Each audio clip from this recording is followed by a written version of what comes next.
Salut, c'est William de Dr Excel. Aujourd'hui, on va voir comment vérifier si deux textes sont exactement égaux.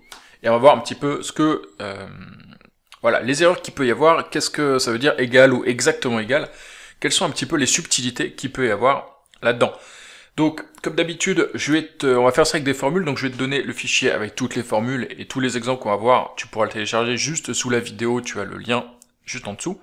Et puis, sous la vidéo, tu as aussi tous les liens vers les formations, y compris les formations et les guides gratuits pour commencer à devenir un pro d'Excel.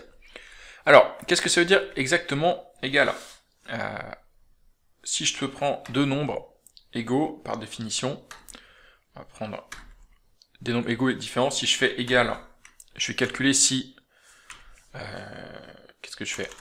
Si ce premier nombre est égal au second, et il va te dire que c'est vrai. Si je fais égal, est-ce que ce nombre est égal au troisième, il va te dire que c'est faux, pas trop de subtilité. Là où, si tu veux, des nombres, ils sont forcément soit égaux, soit différents.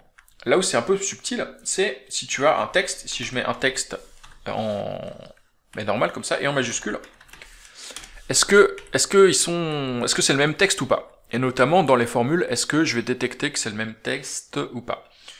Donc je vais faire égal si ce texte-là est égal à celui-ci.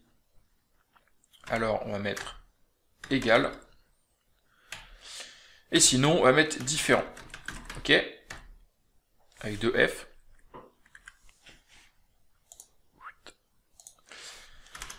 Et qu'est-ce qu'il nous dit? Il nous dit que ces deux textes sont égaux. Donc texte en minuscule et texte en majuscule, c'est le même pour Excel. Donc ça c'est un peu un problème parce que si tu vas, imaginons que tu aies deux fichiers, deux listings où tu veux comparer des valeurs, etc.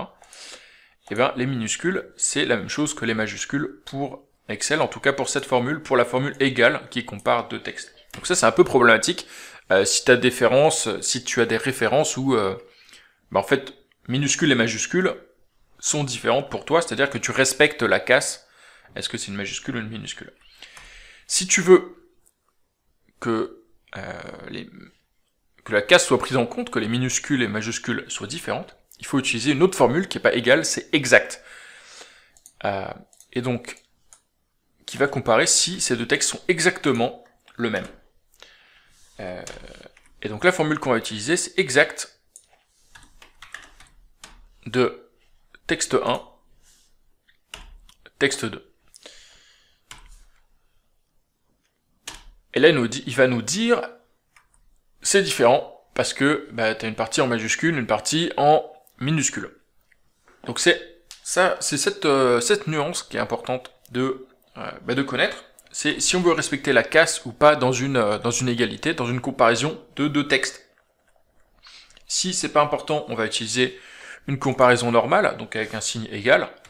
Si la casse est importante, et si la notion de minuscule, majuscule est importante, on va utiliser la formule exacte qui compare exactement ces deux textes, et pour que pour que ce soit la même chose, il faudrait, là je te fais une copie,